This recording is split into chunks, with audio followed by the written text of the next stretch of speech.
आता ही मुलं कुठून आली? आई ग, काय आमची वाट का अडवली आहे? नमस्कार. नमस्कार.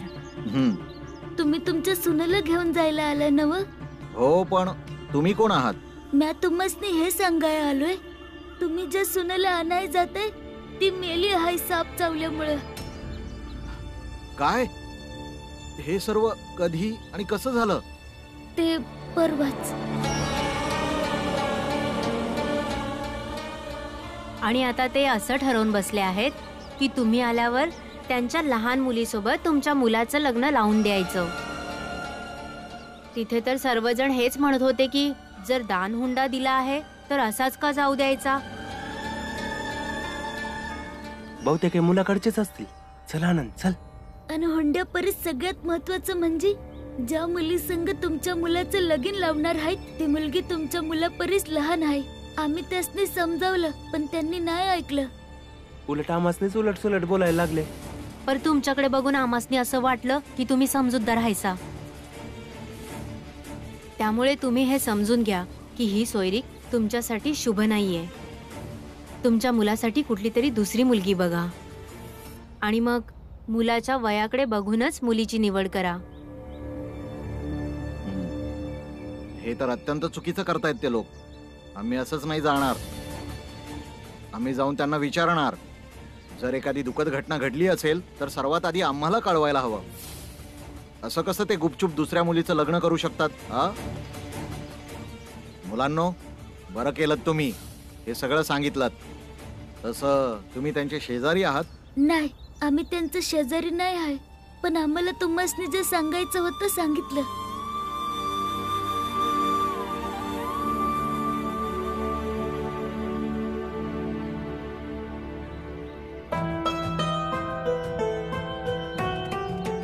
चल रे.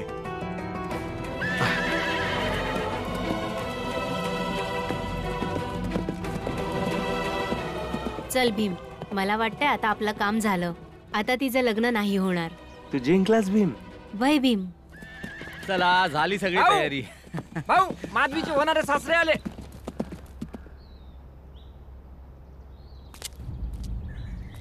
सुस्वागतम सासरे बुवा. सुस्वागतम जावई बापू. विहीणबाई या. हे सगळं ठीक आहे. आम्ही काय इथे बसायला नाही आलोय. आम्हाला लवकर निघायचंय. तुम्ही आमच्या सुनेच्या पाठवणीच्या विधीला सुरुवात करा. जा. हो हो, पाठवणीची सगळी तयारी झालेली आहे. तुम्ही आत तरी या. बसा तरी. अहो, तुम्ही आत तर या. हा फराळ खाऊन घ्या. या बसा. या या या बसा. अरे, विहीणबाईंना आतमध्ये घेऊन जा. चहा नाश्ता विचारा जरा. आणि सासरे बुवा आणि जावई बापूंसाठी पण नाश्ता आणा. हे बघा, चहाचं वगैरे राहू दे. आधी आम्हाला हे सांगा, काय आमची सून जिवंत नाहीये?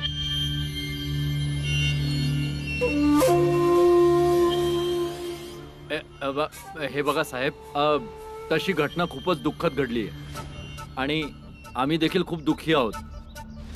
पण यांची लहान मुलगी फारच सुंदर आहे. हवं तर तुम्ही एकदा तिला बघून घ्या. आवा नाही म्हणजे साहेब, हे जगणं आणि मरणं कुणाच्या हातात आहे का? नाही नव. पण आम्ही असं ऐकलंय की तुम्ही तुमच्या लहान मुलीचं लग्न आमच्या मुलासोबत यासाठी करत आहात की तुमचा हुंडा वाचवा. नाही नाही सासरे बुवा, कोण बोललं? असं काही नाहीये.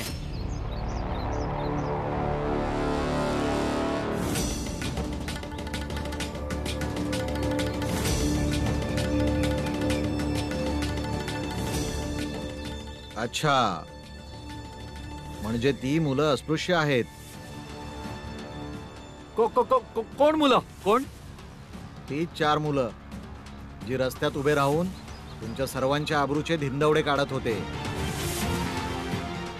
आणि इतकंच नाही तर आम्हाला सल्ला सुद्धा देत होते की काय केलं पाहिजे.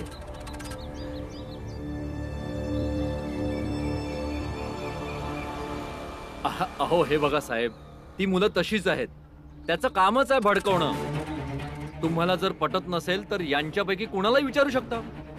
अहो, नखा एवढी किंमत देत नाही आम्ही त्यांना. आणि त्यामुळे माझं असं म्हणणं आहे की आताची परिस्थिती पाहता हेच योग्य आहे की तुम्ही तुमच्या मुलाचे लग्न यांच्या मुलीशी करून टाका.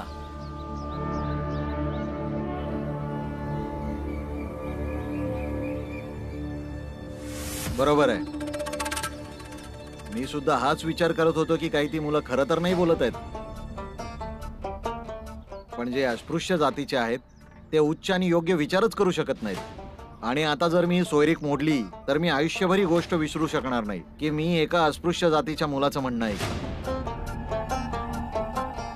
हो हो बरोबर. आणि त्यांना पण आनंद होईल की आता आमच्या गोष्टी स्पृश्य लोकही ऐकायला लागलेत.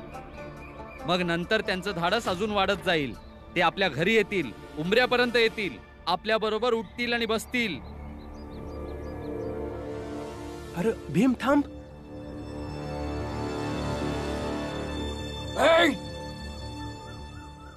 नाव काढलं आणि सैतान हजर झाला. याचा लांबो दिसत नाही ते उच्चवर्णीय बसलेत. नाही म्हणजे भीमराव, आता तू इथं कशा पायी आलायस? मी फक्त हे सांगायला आलोय का योग्य आणि अयोग्य विचार यावर अवलंबून नसतात का ते कोण मांडते आणि ते मांडणारे कोणत्या जातीचे आहेत. उलट ज्याच्या समोर विचार मांडले गेले त्याला किंवा कोणा दुसऱ्याला त्याचा किती नफा आणि तोटा होतो त्यावर अवलंबून असतं. हा ठीक आहे, पण आम्ही अस्पृश्याच्या म्हणण्यावरून काहीही करणार नाही. मग आमचा कितीही तोटा झाला तरी चालेल.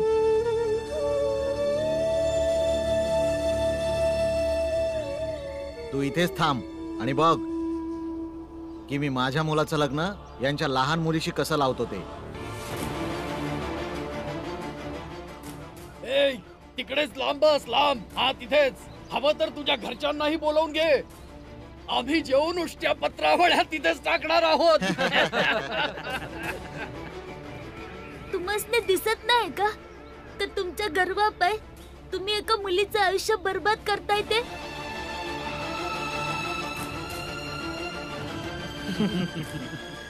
माधवीची आई, माधवीला लग्नासाठी तयार करा.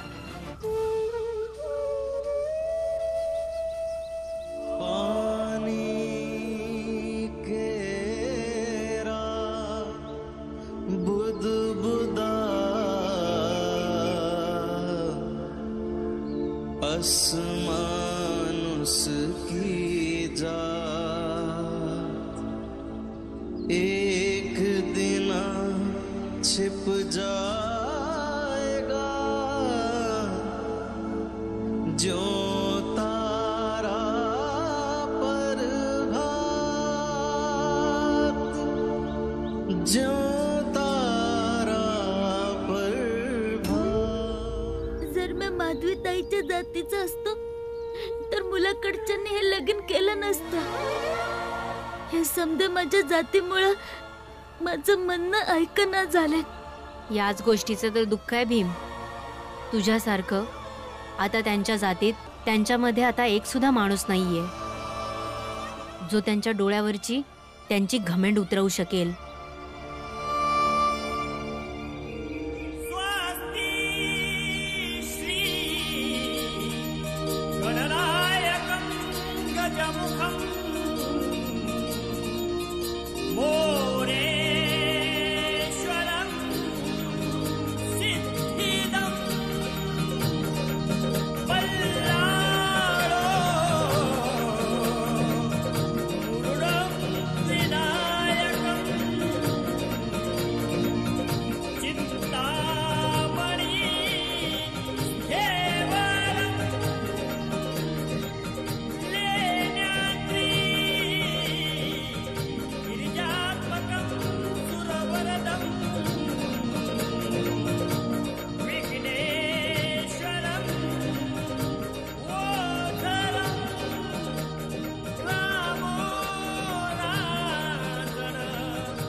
हे बघ माधवी, तू भीमला भाऊ मानतेस ना, खुशाल मान, पण सगळ्यांच्या समोर दाखवायची गरज नाहीये बाळा.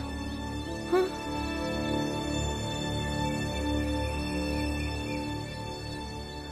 तुझ्या अडचणी अजून नाही वाढवणार ताई.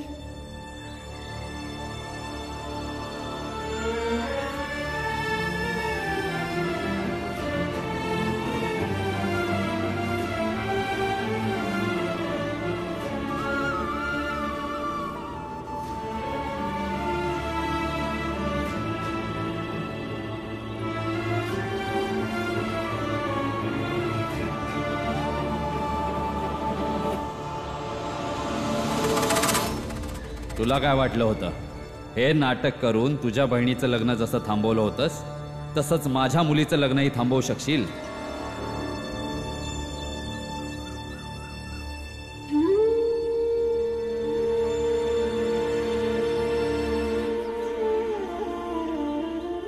भीमानं न घाबरता त्याला जे वाटलं त्यासाठी त्यानं खटपट केली. काय झालं? मुलाच्या बापासंग बोलून बी बघितलं तरी बी त्याला काही यश नाही आलं. पर त्यानं जे काही बी केलं चांगल्यासाठीच केलं आणि रीतसर केलं. आता माधवीचं लगीन झालं बी असेल ना? लई दुःखी झाला असेल माझा भीमा. भीमाबाई, दुःख तर आपल्या आयुष्याचा एक भाग आहे. त्याला आता याच दुःखातनं आपला आनंद हुडकावा लागेल. आणि आता हे समजा तो कळत नकळत शिकला बी असेल.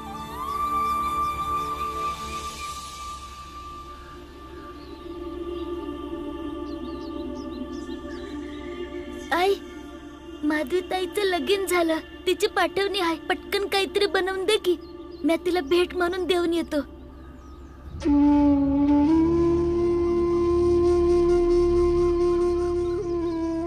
आई, तू असं का बघतेस माझ्याकडं? कारण तू माझं लेकरू आहेस. तुला काय वाटलं मी काय तुला समजू नाही शकत? पण म्या काय केलं? म्या फक्त माधवी ताईचं लगीन थांबवण्यासाठी खटपट केली, पण थांबवू नाही शकलो.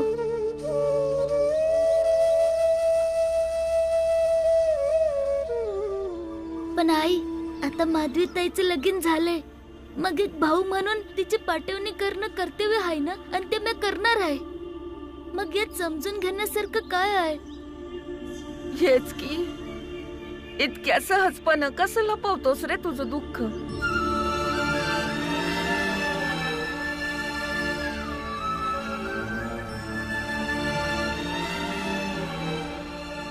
भीम, आमच्यापासनं लपवू शकतोस तुझं दुःख?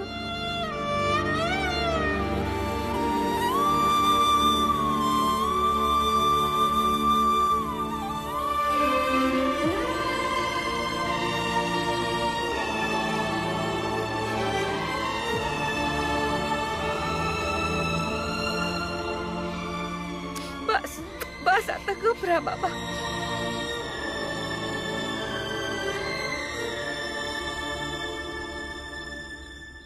अच्छा, मला एक सांग, तुला माधवी ताईला भेट द्यायची आहे ना? वय आई, माझं दुःख वेगळी गोष्ट आहे, आणि माधवी ताईसाठी भेट घेऊन जाणं वेगळी गोष्ट आहे. दोन्ही गोष्टींसाठी मनातल्या भावना एक कशा असतील? ही गोष्ट मला बाबांनी अनेकदा समजावली होती, होय ना बाबा?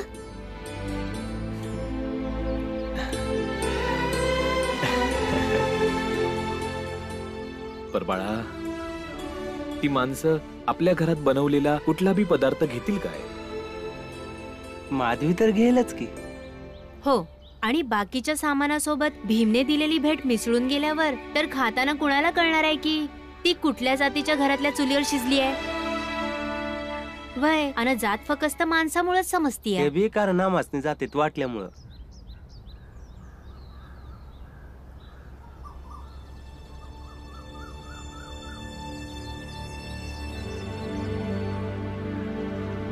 वय ठीक आहे ठीक आहे. मी बनवते काहीतरी. आई जरा लवकर 3 वाजता ताईची पाठवणी आहे. वय वय तो पतरू होईल तयार.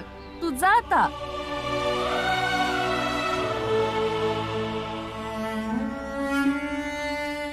हे घे पाहुणं मस्तपैकी चहा. जावई बापू. बरं झालं समद व्यवस्थित पार पडलं, नाहीतर कांदाच्या अकाली मरणानंतर या समध्याचा आनंद घेणं लई अवघड वाटलं होतं.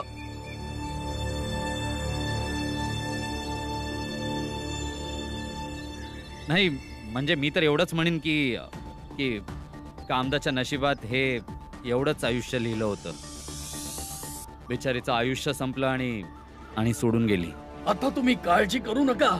मी मंत्रोच्चारणाने माधवीच्या अंगात कामदाची शक्ती भरलीये. आता तुमची सून पूर्वीपेक्षा अधिक भाग्यवान ठरेल आणि या निमित्ताने ही नव्याने नाती जोडली गेली आहेत. त्यामुळे हे नातं देखील पूर्वीपेक्षा अधिक लाभदायक ठरेल. लाभदायक तर मला सुद्धा वाटतंय. खूप चांगला मानपान केलात तुम्ही सगळ्यांनी मिळून. आता एवढा चांगला प्रसंग आहे तर मला असं वाटतंय की काही चांगल्या गोष्टी सर्वांच्या मते होऊन जाऊ देत. हो हो हो बोला ना सासरे बुवा. हे बघा, तुमची मोठी मुलगी गेली, अर्थात आमची सून सुद्धा गेली. तिच्या जाण्याचं दुःख आम्हा सर्वांनाच आहे. आणि तुमची इच्छा होती की तुमच्या लहान मुलीचं लग्न आमच्या मुलासोबत करावं. मग आम्ही केलं. आम्ही तुमची मर्जी सुद्धा राखली. तसंही तुम्ही तुमच्या लहान मुलीच्या लग्नासाठी काही ना काही पैसे वगैरे दाग दागिने काहीतरी जमा करून ठेवलंच असेल की. मग का नाही ते आपण एकत्र वाटून घेऊया. हे बघा, फळ सुद्धा आपसात वाटून खाल्लं जातं की काय पंडितजी. हे बघा, हुंडा देणं हा सर्वस्वी श्रद्धेचा विषय. तुम्ही त्याला फळाची उपमा का देत आहात? अहो नाही नाही पंडितजी, तुम्ही याला हुंडा नका समजू. जे काही राखून ठेवलं असेल त्यातलं आपण थोडं थोडं वाटून घेऊया. थोडं तुमचं वाचेल आणि थोडं आम्हाला सुद्धा मिळेल. अहो आम्ही तर तुम्हाला चांगले आणि सभ्य समजत होतो आणि तुम्ही तर सरळ सरळ स्वार्थी निघालात. आम्ही स्वार्थी आहोत मग तुम्ही काय आहात? अहो असं कधी होतंय का आपल्या समाजात की एक मुलगी मेली आणि तिच्या जागेवर दुसरी मुलगी जबरदस्ती आमच्या माथ्यावर मारलीत आणि तुम्ही काय वेगळं केलं? आपली जबाबदारी झटकलीत ना.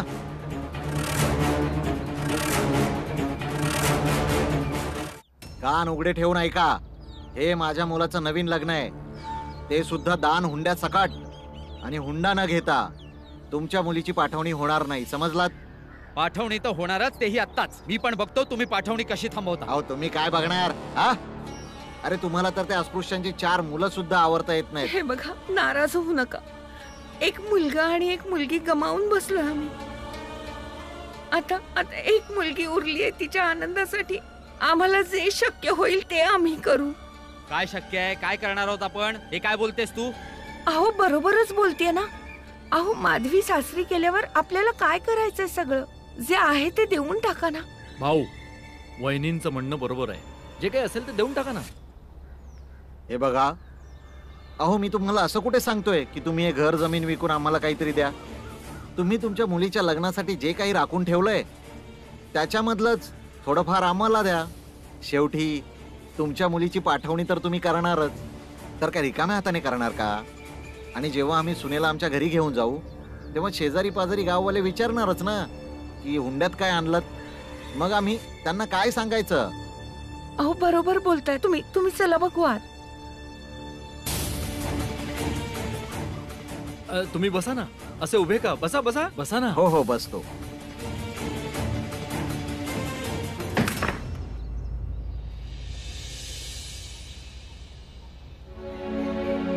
हे घे. काय आहे हे? मी कमवीत तर नाही ताई, आणि माझ्या बाबांकडे पैक बी नाही आहे, म्हणून सोनं चांदी दागिना नाही घेऊन आलो.